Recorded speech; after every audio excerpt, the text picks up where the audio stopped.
Dan waktu proses kremasi ibunya nih, ibu dari sang raja, ada sebanyak 22 orang pelayan yang melemparkan diri ke api itu setelah mendapat tikaman keris dari algojo, atau bahkan ada yang menikam dirinya sendiri.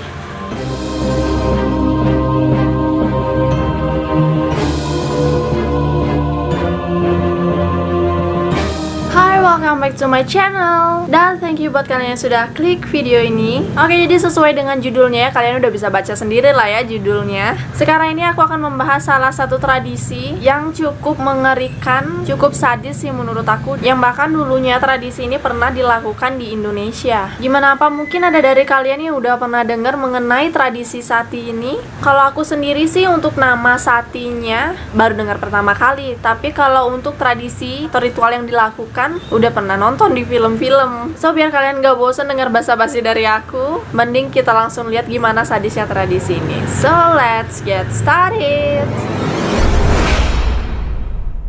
Jadi tradisi sati ini adalah suatu tradisi Hindu kuno yang muncul di India dan bisa terbilang sangat ekstrim dan juga berani sih bagi orang yang melakukannya. Karena tradisi ini dilakukan oleh seorang perempuan, tepatnya seorang janda ketika suaminya meninggal. Jadi waktu proses kremasi dari suaminya, istrinya yang masih hidup haruslah ikut dibakar pada saat itu juga. Jadi dibakar hidup-hidup gitulah ya. Atau secara singkat, sati ini berarti seorang wanita yang melakukan tindakan membakar diri setelah suaminya meninggal. Sati ini sendiri berasal dari bahasa Sanskerta yaitu asti, yang berarti dia murni atau dia benar. Dan sebenarnya tradisi ini dilakukan secara sukarela oleh seorang istri kepada suaminya sebagai simbol dari kesetiaan. Tapi ya lama-kelamaan seiring berjalannya waktu, tradisi ini justru menjadi sebuah paksaan bagi para wanita yang ditinggal meninggal oleh suaminya. Dan dalam cerita mitologi sendiri, Sati ini adalah nama dari istri Dewa Siwa, dan ayah dari Sati ini tidak pernah menghormati Dewa Siwa dan sangat membencinya. Dan bentuk protes dari Sati ini karena ayahnya udah membenci membenci suaminya, Sati ini pun memutuskan untuk membakar dirinya sendiri. Dan saat tubuhnya terbakar, ia berdoa agar ia dilahirkan kembali sebagai istri Dewa Siwa.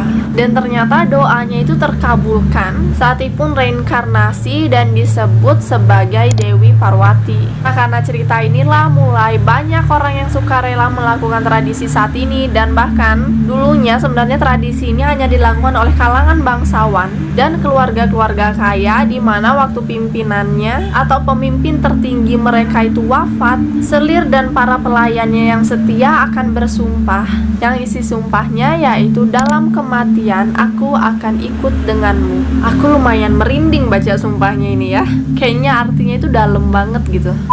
Ritual ini dilakukan di hari kremasi saat bangunan tinggi dari kayu sudah dibangun, tumpukan kayu bakar juga sudah diletakkan, dan waktu apinya udah mulai membesar, barulah peti jenazah itu dimasukkan. Dan pas api ini lagi berkobar-kobar nih, lagi gede-gedenya gitu, selir dan juga para pelayan yang udah bersumpah tadi akan naik ke atas bangunan. Mereka akan berkeliling sambil menari-nari, dan begitu waktu yang tepat tiba, mereka akan langsung melemparkan diri ke kobaran api itu dan terbakar bersama.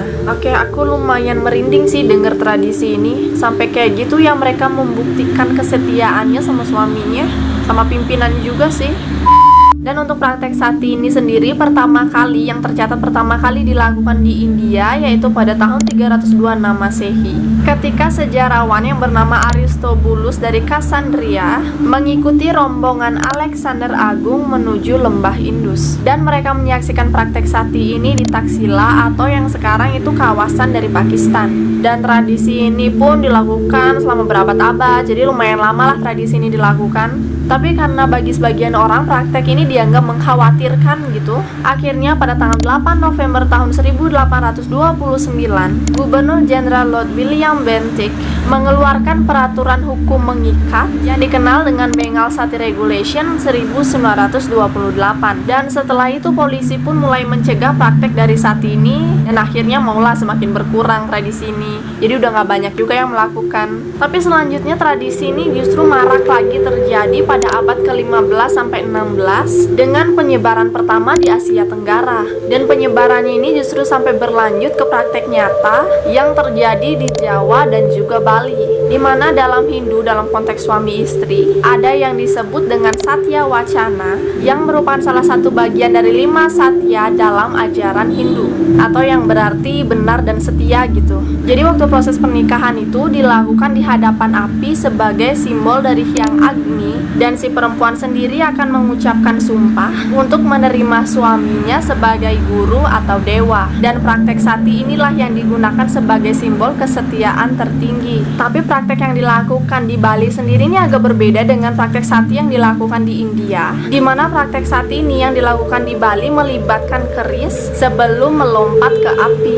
Dan tindakan ini sering disebut dengan bela, atau dalam bentuk verbal berarti mabela. Selain itu, praktek sati ini juga terekam dalam sebuah relief di Candi Jago yang berada di dekat Malang, Jawa Timur. Dan pada relief itu menggambarkan bentuk kematian bunuh diri dari istri Angling Dharma, yaitu Satyawati. Dan kalau untuk di Bali sendiri, Belanda pernah bersaksi bahwa mereka menyaksikan praktek sati ini dilakukan di salah satu kerajaan di Bali, di mana waktu itu proses kremasi dari ibu dan juga 2 anak raja sedang dilakukan. Dan waktu proses kremasi ibunya nih, ibu dari sang raja, ada sebanyak 22 orang pelayan yang melemparkan diri ke api itu setelah mendapat tikaman keris dari algojo, atau bahkan ada yang menikam dirinya sendiri. Nah itu untuk ibunya yang meninggal, dan 2 orang anaknya yang dikremasi saat itu juga. Ada sebanyak 42 dan 32 orang perempuan termasuk dengan 2 istrinya yang ditikam lalu dilempar ke api kremasi itu.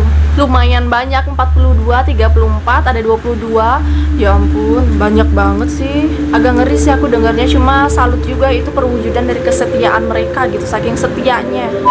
Tapi ya lama-kelamaan makna dari tradisi ini semakin melenceng. Jadi kayak udah nggak tepat gitu maksud dari tradisi ini, yang justru membangun persepsi masyarakat bahwa janda itu adalah beban dan nggak ada yang bisa dilakukan oleh si janda itu kalau suaminya udah meninggal, dan satu-satunya jalan yang bisa dilakukan yaitu kematian. Dan hal ini juga membuat melekatnya praktek patriarki atau budaya bahwa laki-laki itu adalah pemegang kekuasaan tertinggi atau pemegang kekuasaan utama gitulah, dan si istri, si perempuan harus patuh dengan suaminya dan bahkan harus ikut sampai ke liang kubur.